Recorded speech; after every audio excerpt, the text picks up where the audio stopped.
Hello and welcome to Educational Best Practices. We're shooting here at ASAE's annual meeting here at the Cobo Convention Center in beautiful Detroit, Michigan.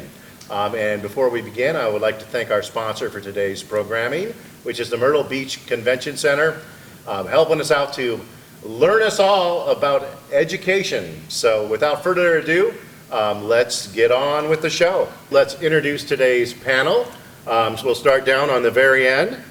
I'm Mary Ann Bobrow Associates, Inc., out of Citrus Heights, California. We're an association and meetings management company. Terrific.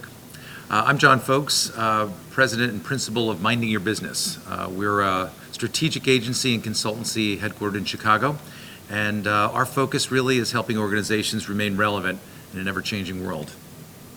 Hello, Deborah Zabladil. I'm President and CEO of the Learning Studio, and we are a company that focuses on education, development, best practices, strategy for associations.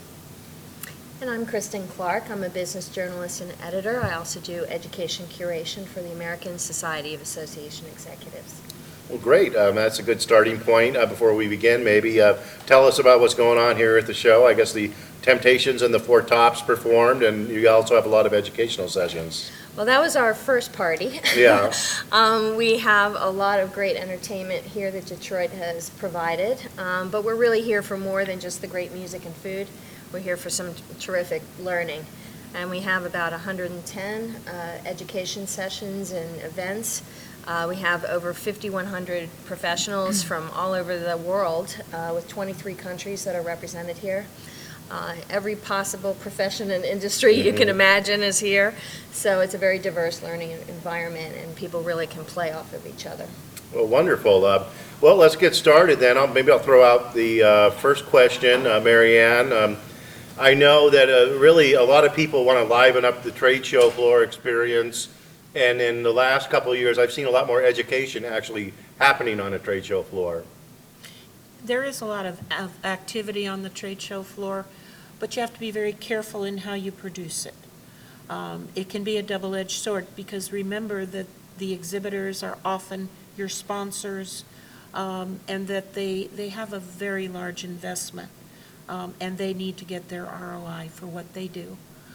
When you do education on the trade show floor and you put them in little pods or metal constructed or hard-sided buildings within the trade show floor, that sort of segregates the people from a perspective of being a presenter.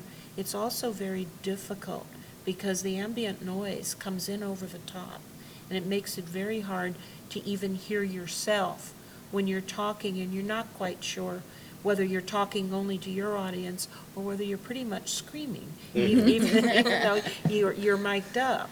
And, there's also the campfire type where everybody sits around on comfortable chairs and has conversation.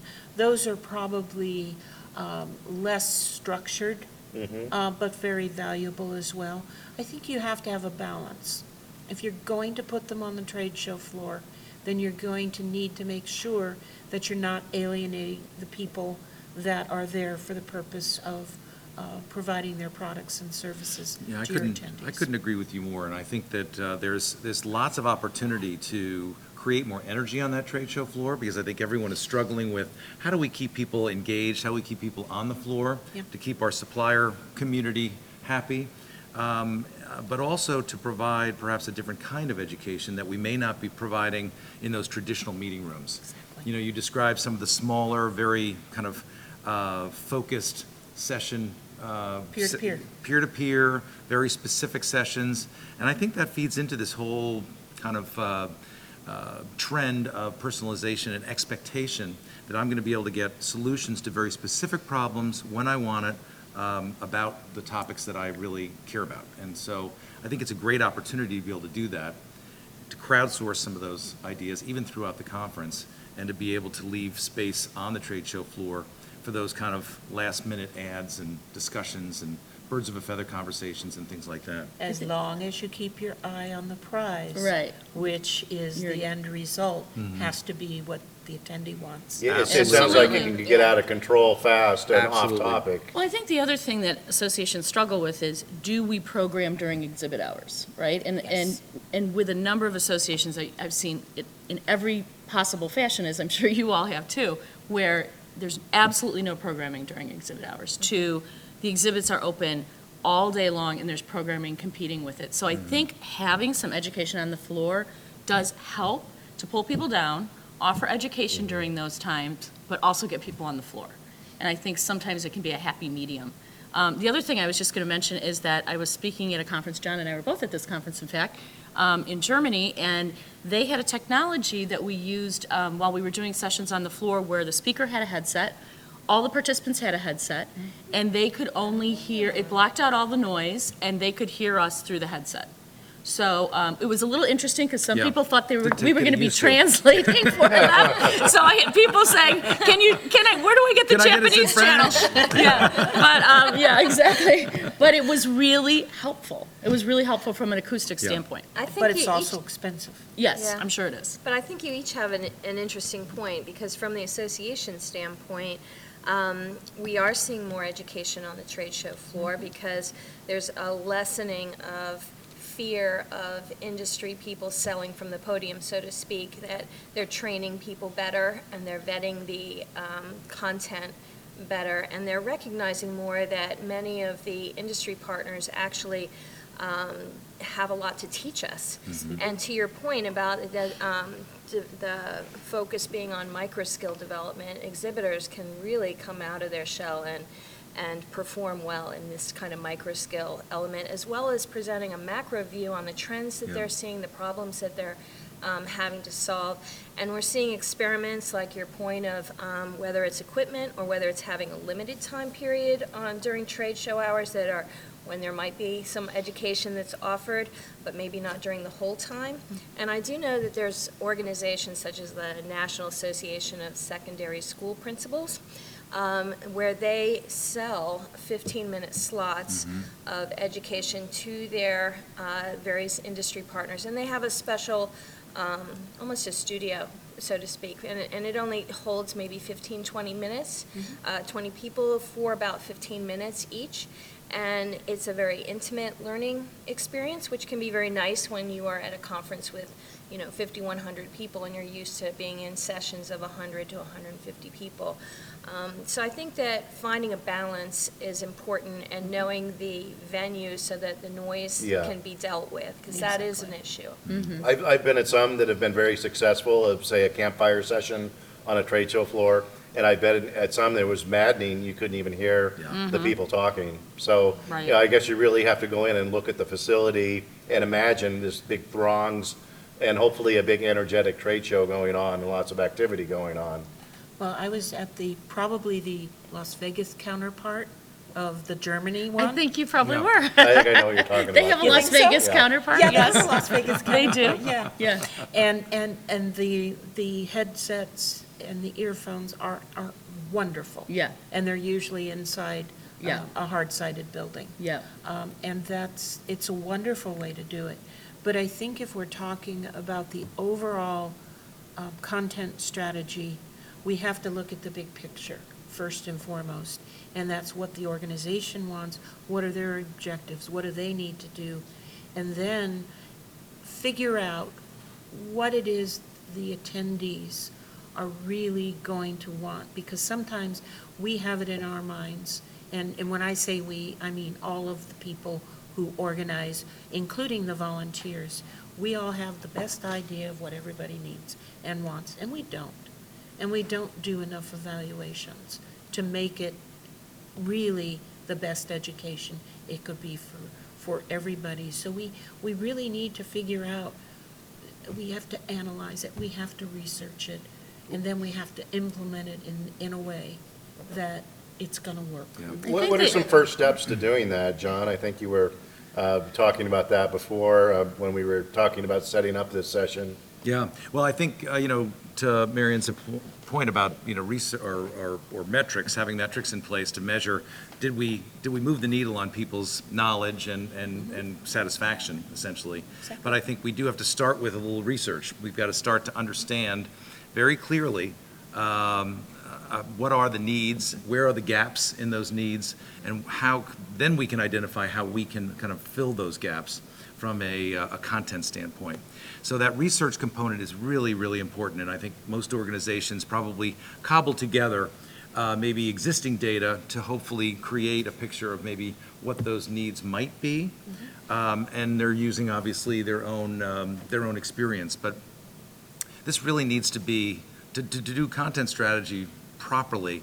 You really need to do a separate project. You need to do a separate research and really dig in to understand what the needs of your various audiences are before you start to build that strategy and before you set those metrics. And it isn't just looking at how things scored last year. Right. Oh, It's no. not always looking behind. It's looking at what are the issues that are breaking right now, and that the skill set that is needed is moving all the time. So just because something was packed last year doesn't necessarily mean it's going to pull that load this year. Right. Absolutely. And having to adjust to that. And then also looking at topics that you kind of have to have every year and figuring out how can we be more creative about the format that we're teaching that in. Is there a different way that we can do that? Is there a way we can be a little more respectful to the different types of learning experiences that people want, or the learning styles that they prefer, and not always have it, say, always be conducive to extroverts instead of introverts, and always be group sessions or whatever. So we really have to mix it up and look at the entire content scape, I guess you'd call it. I love that term, and that's one of the things we'll be talking about this afternoon. But I think one of the things that, I was thinking this morning as I was listening to the speaker, that about content strategy and some of the many great ideas he had. But one of the things I was thinking about is I worked for a healthcare association for a long time, and one of the core content areas that was part of our mission statement was ethics, was to promote and teach healthcare ethics. We could not, back in that day and age, get people into the room to save our souls because no Yes. one was going to sign up for an ethics conference, go to their boss and say, I need $500 because I need to go to an ethics conference. But now, in this Yeah. day and age, there would have been so many opportunities and so many vehicles to push that content out that we didn't have back then, or that we weren't savvy enough to think about, even through, the publication and the journal, and, really there wasn't even a website back then. But now we have so many more opportunities to push content out and really strategize around how to do that. And so I think when it is, especially when it's challenging content, it's even more important there's a strategy around it. And the pressure's really on associations to provide safe forums for tough conversations. We're the objective third party, so we do have some very difficult conversations occurring here at this particular conference, and we are nervous about that. But we also feel we're the right people to set the stage for that. We've been careful about curating the facilitators and what we hope to accomplish in that kind of a forum. It's not going to be, here are the best practices. These are going to be conversations of consequence. Yeah. So they're going to be emotional. People might feel quite strongly one way or another and not agree. We're not trying to build consensus in there. We're trying to have a robust conversation around an issue of our times. I think that's a really interesting point, and I love conversations of consequence. It's a great way to position it it. But is. I'd love to know what everyone's opinion is on creating, obviously, you're starting to see new formats now for discussing lots of different kinds of topics, and debates have kind of come into their own now.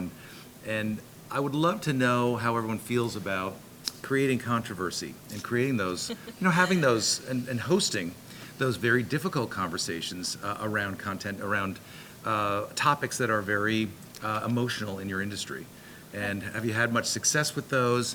Any stories of brawls or anything like that, breaking out in the ballroom? I'm saving that for my book. I think that, I've seen it work really well in some Yeah. cases, and I think as long as it's deliberate and you know that you're setting it up to be that way, do you know what I mean? Rather than I think where it gets difficult is when you're not expecting it to be that way, right? That's a good point. But when you Yeah. go in knowing there are very different points of view here, and we're going to celebrate that, and we're going to let it, rise to the top and bubble up, then I think it can provide great education Yeah. and. And do you set that up? I mean, do you set that up first so do. that you, Yeah, Yeah. I think so. That's yeah. gotta be a tough sell to the organizer, perhaps. You Not you necessarily. establish Yeah. norms Yeah. I'll at give the you one beginning. I'll give Yeah. you one example here.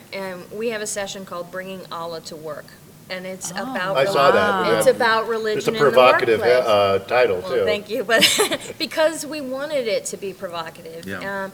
We look at the demographic changes, there's going to be a lot of different religions that are coming into the workplace that many people are not as familiar with or as comfortable with, or there are stereotypes around. Yep. Pew Research Center has an awful lot of statistics about the role of religion and how it's dramatically changing in the workplace. And a lot of people are not prepared for that. They don't know how to accommodate that within their members or their staffs. How do you deal with some of that? And so we are bringing in, the Chamber of Commerce has done some work on this, but the Michigan is, we just lucked out because Detroit, with its diversity, has like essentially a model program for exactly this kind of conversation in the workplace. So their executive director is coming in, not from the chamber, but from it's an actual Michigan Diversity and Inclusiveness Association who will come in and work with that, along with updates on how the rise of kosher kitchens in hotels and how meetings are trying to be more accommodating of some of this kind of thing. And the other one we have is on, well, this came out of the Ferguson situation. We were getting calls at ASAE that more than a dozen a week, if you can believe that, from HR directors who were saying that the Ferguson case, the charges against UVA and other schools on sexual misconduct, which was creating in the DC area where there's a lot of UVA grads, people were feeling a little defensive in the workplace around this, et cetera. And so they were saying this is causing problems on our teams because people are not willing to collaborate when they're mad at each other. And so really the core issue is how do you and knowing that people are saying, bring your whole self to work, and we want diverse workplaces, but if we don't teach people tolerance and create a culture of tolerance, diversity is going to not necessarily be all, unicorns and rainbows. So this conversation is about how do you have a critical conversation in your workplace, what kind of formats, policies might you have, so that it's civil, but acknowledging the differences, et cetera. It's not going to be a here's how you do it kind of thing. It's going to be saying we are more polarized in this country than we've ever been on many issues, and we have to expect that is going to become in the workplace, but we haven't talked about that yet, so. Kudos to you for Yeah. taking that on. Yeah. That's Yeah. amazing. Yeah. That's really There are great. so many issues out there right now in the world we live in, both in what we do for a living and just in general, in culture. And I was having a conversation with a friend about, the right to marry, and now all of a sudden, it's such a big issue that people really act inappropriately in questioning people and what should be private matters. And I think we need to learn that. I think we really need to establish norms and have that hard conversation, even about, we all know associations are struggling right now. How do we become better servants of the professions? And how do we better deal with them and keep engaging the multiplicity of people that we want as members and we're not engaging them? And this goes beyond just like a micro skill of how to use Oh, a certain yes. software or Yes. how to write a good something or other. This is about emotional intelligence. Yes, Yeah. exactly. And it is hard to create learning around how do you build emotional intelligence Exactly. in people. So that is a conversation for learning professionals, I think, is how do we create more critical thinking, which is more required on the job, because that can be tricky too. And how do we build emotional intelligence, because that is often a key success factor for people. Absolutely. But don't you think that associations are uniquely positioned really to be that source, that trusted resource for professional education and content and research and thought leadership. And yet, I think that We're there's an losing that. opportunity. Yeah, I think there's an opportunity for more associations to kind of understand that role, leverage that a little bit better, curate content a little bit differently, and understand how to best distribute it. Because really, they are so well positioned to do that and to position themselves that way and leverage it better. You know, when you think about the model that we use for putting together these conferences, we book way far in advance. We do all of our presentation choices Right, well in almost a year advance. before, That's true. you know? Yeah. And what do we know what the burning issue is going to be next August? We Right. don't. We have no clue. And you might have to address it on the fly almost if it comes up. Exactly. And, you know, some organizations are more nimble. They're able to at least reserve hot Yeah, button we do hold some spots. slots for issues like that. But you do have to have the basics, as you say. One of the conferences I went to recently had a combination. It was a hot new topic, but they also had the room organized with ergonomically comfortable furniture, and it was very different furniture depending on where you sat in the room. So you could actually walk around and sit around and test furniture for your own event while you were sitting That's in. Great idea. That's Yeah. fun. In a session that was actually quite.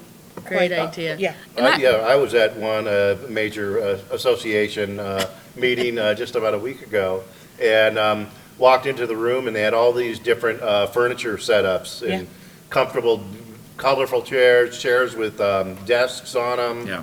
And I think it was probably sponsored by the company that makes these and rents out these Yeah. chairs, and it Yes, was that's great. exactly correct. Smart idea. That's Yeah. exactly. I what wanna It just- wasn't a coincidence then. I want to just pick up on what Mary Ann said about being nimble. Yeah. Because I think, there's so much talk about disruption and, disruptive innovation right now. And I think that's something that, for anyone that is in the content business, we have to have our antennas really high for.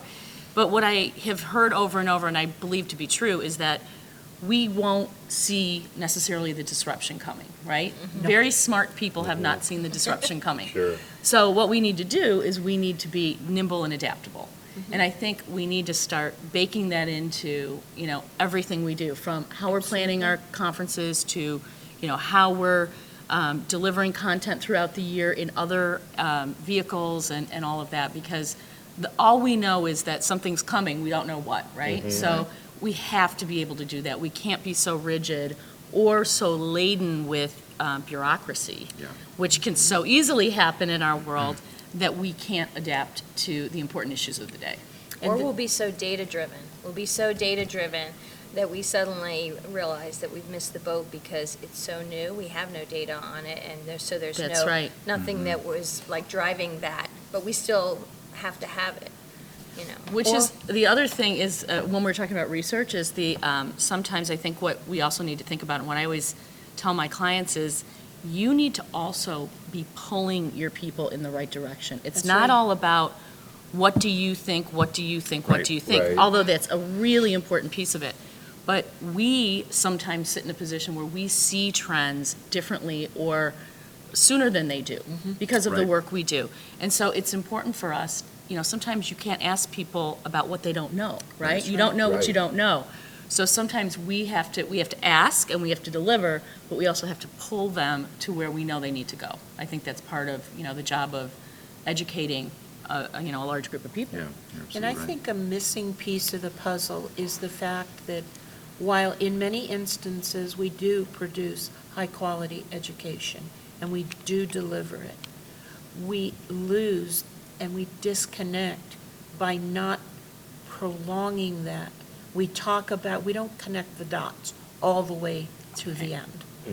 We talk about continuing the conversation and let's bring this back and we'll do that. But then there's the hiatus between sessions, it's 12 months. Right.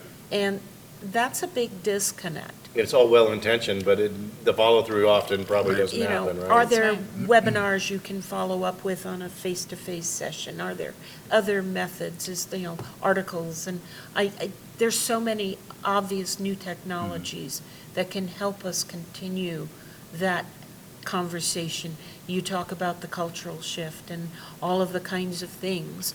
That's something that probably, 50, 60 times the people that are here need to hear that conversation. How can that be captured and disseminated when they need it?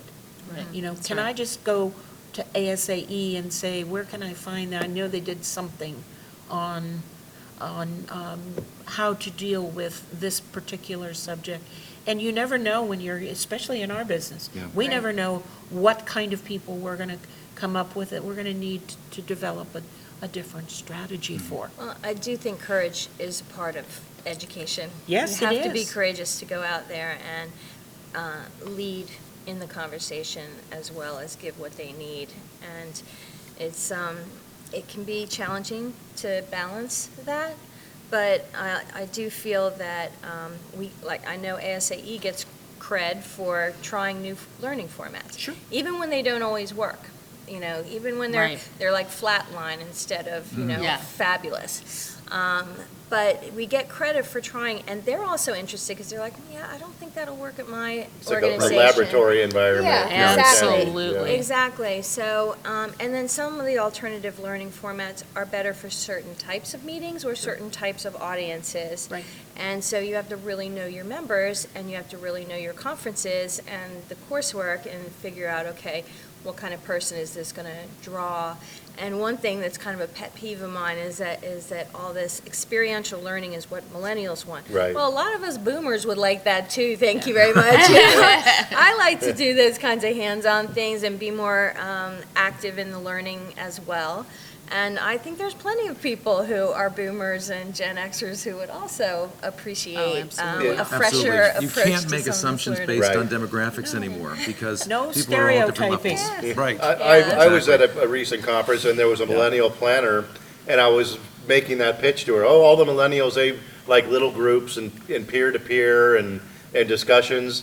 And she said, well, no, a lot of times we need, especially if you're new in an industry, you need to go in and get that PowerPoint or someone talking to you, so you get that education before you go into those peer-to-peer learning environments. So you can never tell. I mean, and you have all sorts of different ages in the workplace and at these meetings. How do you sort of satisfy all their educational needs for formatting? Well, I think John said it in the beginning, is that you start with research. And probably one of the things we need is to develop better research tools. The evaluations we use are not cutting it. They're not giving us the information we need. I was doing a project for an exhibition. So where am I going to go for the research? I went to SEER.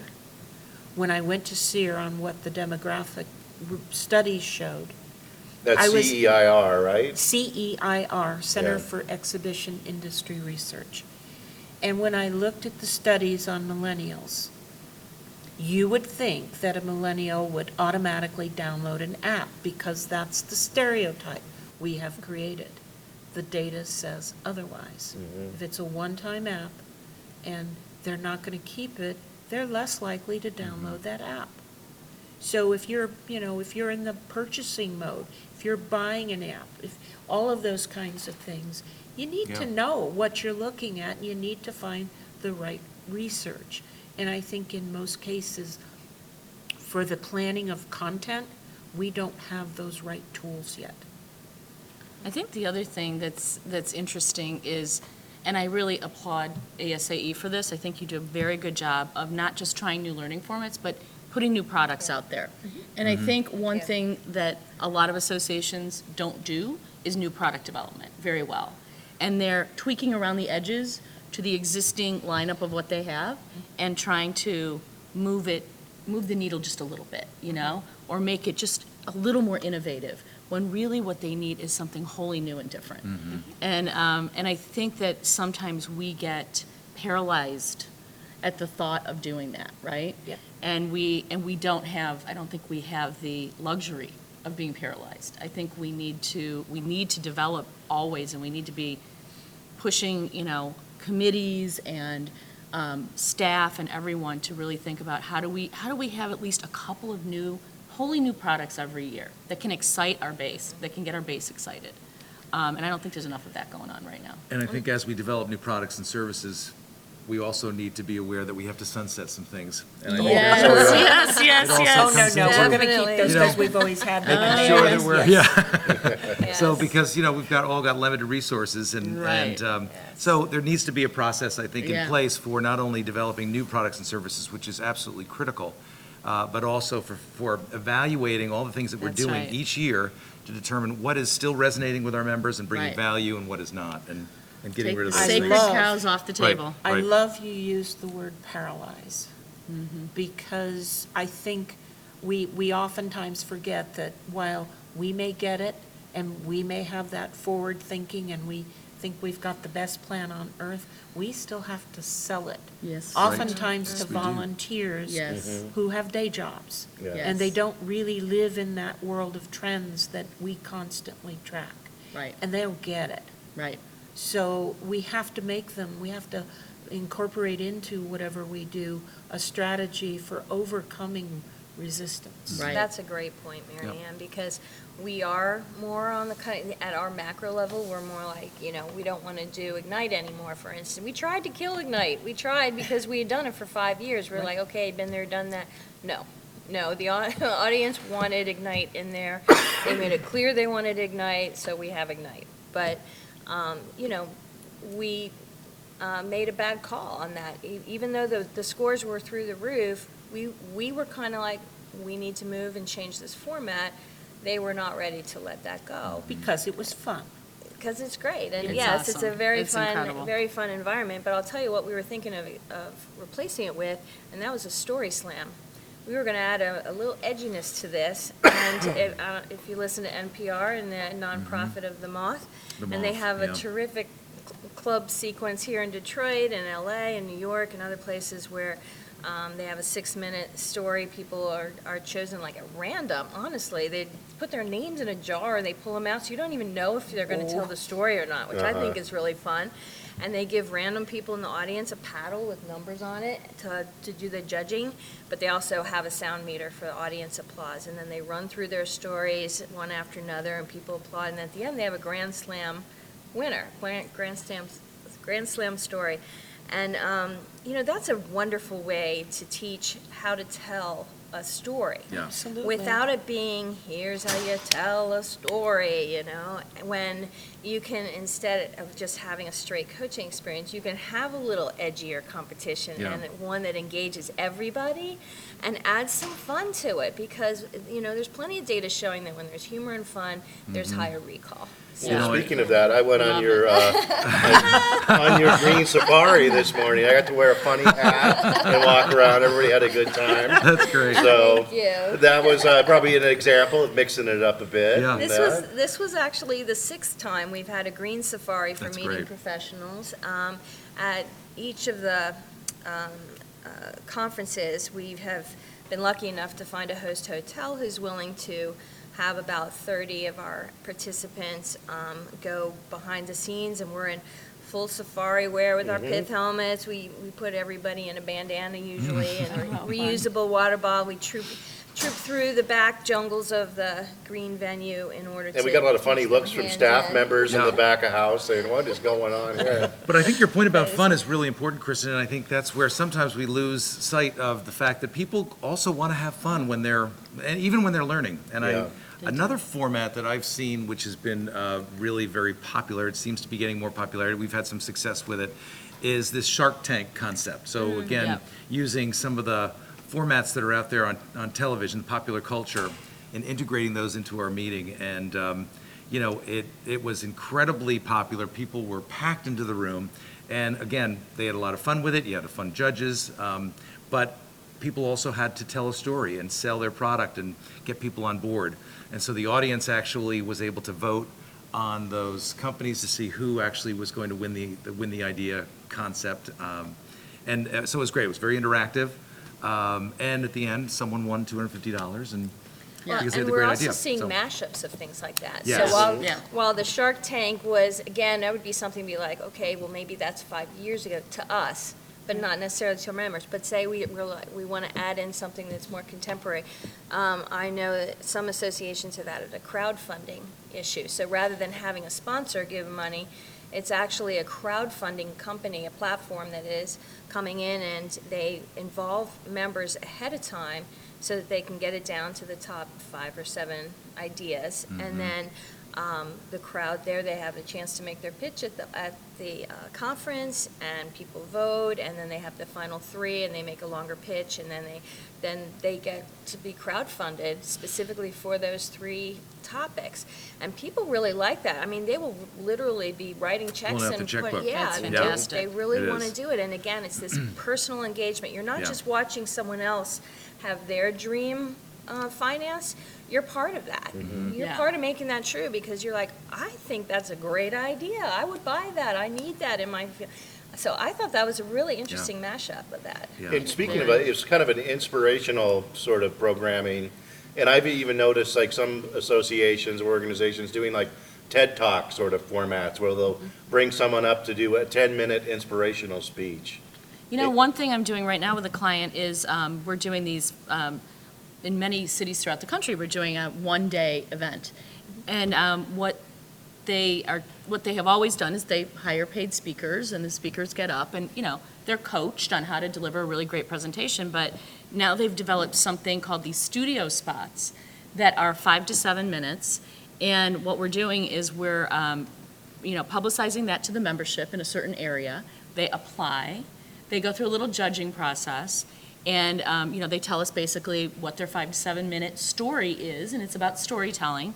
And then we decide who the 3 are that go on stage, and we are then coaching them on how to get it really right and how to connect their content with the speaker that comes before, the speaker that comes after, how to connect it to the theme, how to make sure there's outcomes for anyone in the audience. And this is getting so popular. I love that. Yeah. I That love people, that. that what we're doing now is we're even filming some of the people that didn't make it to the stage and creating this incredible collection of members Yes. in these 5 to 7 minute segments. And it's not a pitch about the membership organization. It's about them and their story. And what's so neat is you can see 3 members go on stage, and one is, in one city I'm working with, one is a former NFL running back. One is a woman that just merged 2 nonprofit organizations for refugees, helping them on the path to citizenship. And another is a 25-year-old tech entrepreneur. So you see this vast array of the people in your membership, and you're helping them build really great skills, and then you're creating this great library at the same time. I And love the they love coaching it. part of that. Yeah. I The really coaching like part the is really coaching. key. Very, Yeah. very important in Yeah. the learning. I think if we're going to have more alternative learning formats, we have to expect to spend more time training our speakers, because not everyone will play Absolutely. along, Right. When I was at our finance, HR, and business operations conference, it was the quietest conference I'd ever been to. They really were sit and get kind of learners. That's what they were happy with. And I was tweeting away in my session, and I didn't check the Twitter line until lunchtime, and it was all me, and I was so embarrassed. I was shocked. But that's not where they are. They're not Yeah. on social media Yeah. there. Right. Sit and Unlike get, that's- yeah. so Sage on the Stage is exactly their happy place. Yeah. And, Sage and on the so, stage. But see, you know, that's another key point, is you really have to know the audience that you are, and it just isn't generational. Right. It isn't Right. cultural. It's also by what you do for a living. I remember years ago, I worked for lawyers. I'm sorry, but I did. And we actually took, and I think there were like 15 partners in the law firm, and we took them through media training. And if you take that and fast forward to what's happening in the association world, or the world in general, when there's so much scandal and so much crisis, and how many of our execs would know how to act You're in a right. crisis? How would they be able to communicate? So we didn't just get a speaker. We brought in someone and we taped everybody. And we had different scenarios. And then we just put them on a three-legged stool with one leg a little shorter than the others to make them as uncomfortable as they could possibly be. And you learn from that, and I've never forgotten that. Because it reminded me of how I needed to act and how facial expressions can give you away. Yeah. And think about Sure. our execs in ASAE, and would they know how to act? If you just pulled them out of the audience, threw them up on stage, and gave them a scenario, would they know how to act? Probably not. Would they learn a valuable lesson? Oh, yeah. I think it's a good example of content that perhaps is not necessarily professionally specific. Yes. But content needs, is to your point earlier, Deb, sometimes we have to pull them along and provide them with content or Yeah. content ideas that they wouldn't come up with on their own. Right. Because it is more than just professional development that we're providing at our meetings. Right. It is really about, creating that whole, and we want to be the home for, not only professional development, but everything else. And Deborah, Absolutely. one of the things I've admired about your work is that you've been involved in this evolution of experiential learning for quite a long time, more than a lot of people in the Thank you. field.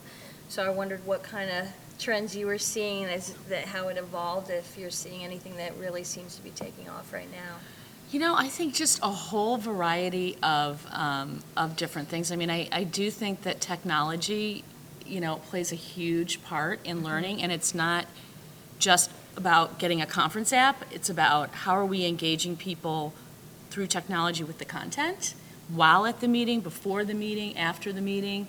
I think that is, a lot of people are saying, if you have money if you have any money to spend or invest on anything, it should be in technology around your education.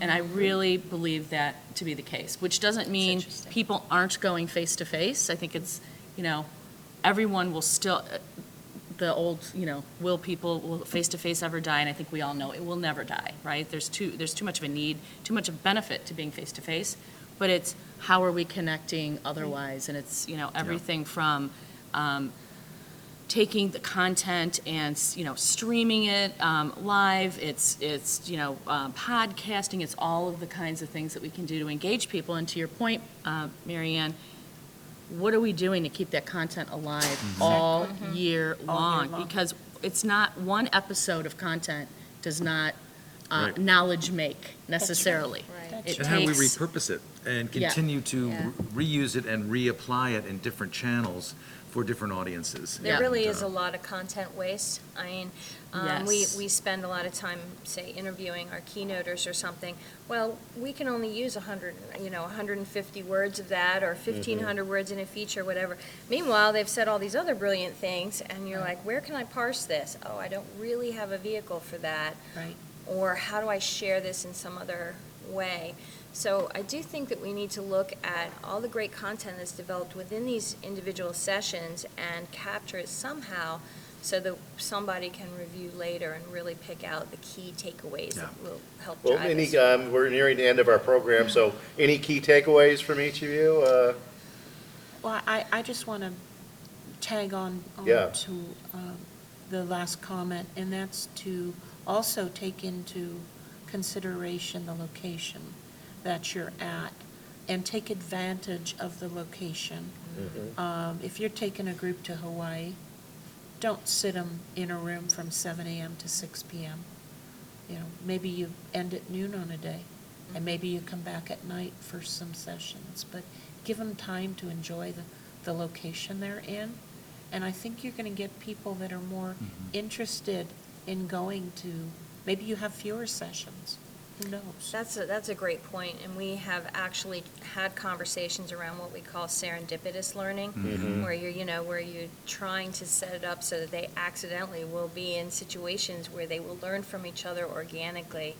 And how do you build those into a schedule? Because you're not going to say, this session will be when you accidentally meet somebody, Right. Exactly. So I do think you have to look at content from this very zoomed out Yeah. Yes, you do, viewpoint yeah. and understand that it can't all be thrown at them and shoved down their throats, that you have to give them time to just chill and organically learn from each other. And I do think people are much more aware of the need to be learning, and they want to learn, and they know how they learn best. So we need to be respectful of that. Well, I think And we need- your point about, this whole spontaneous, learning is so important. I think that's where networking and education kind of dovetail. And so I think that's where also, we need to also focus on creating and facilitating that networking to bring people together around, common issues so that they can kind of come together in a more casual environment to also knowledge share and more informally learn from each other, so. Good point, Jen. And I would just say, I have organically learned here, so I appreciate this conversation. It's really great to talk to you all. I was on the phone with a member of a client yesterday, and she's a CEO in San Francisco. And one of the things that she was telling me about is her company has started what they call learning journeys. So it's a for-profit company, and every year they go on a learning journey together. And they pick something, that is relevant to their strategy. And they basically say, this is really important to our company, this is important to our growth, we are going to learn everything we can about it. So I look at that almost as internal content strategy in a company. I loved Wow. the idea so much, and I think if we can inspire that in our members, where they are actually, on a path to lifelong learning and bringing their staff along, I think that is so amazing. And, Right. and it wasn't, we're going to spend we're going to talk about this in a 4-hour session. It was a 12-month journey around learning something that included site visits and tours and people That's coming neat. in and reading things and having educational programs and sharing. And I thought it was the coolest concept. Yeah. So I would love to see that in, many, many areas. Well, thank you guys for joining us today. Thank you. And I've learned a lot myself, I must I think we say. all have. Thanks for having us, Tyler. I appreciate it. Thank you, And Tyler. don't go anywhere. The next part of our program, we're going to go talk to a wonderful sponsor, the Myrtle Beach Convention Center. So stick around, and that's coming up next.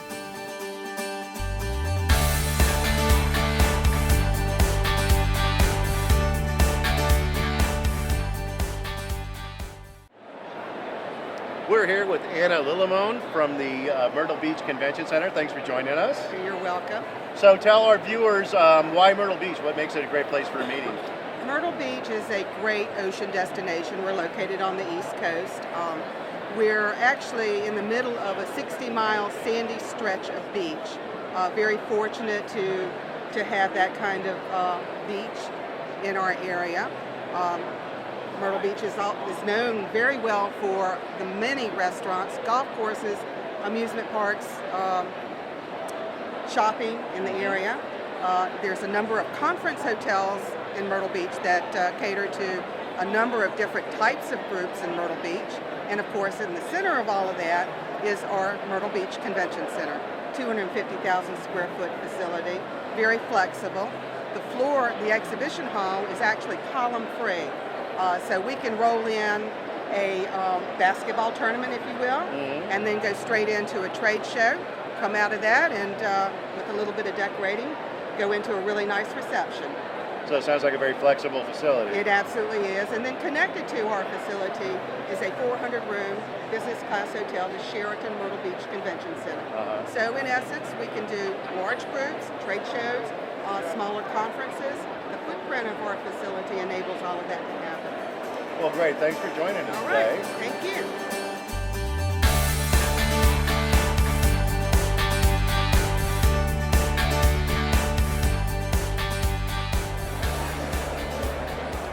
And thank you for joining us at ASAE, and thank you to our panelists, and we hope you'll come back and join us for our next on location, which we're going to shoot at IMEX America in Las Vegas in October.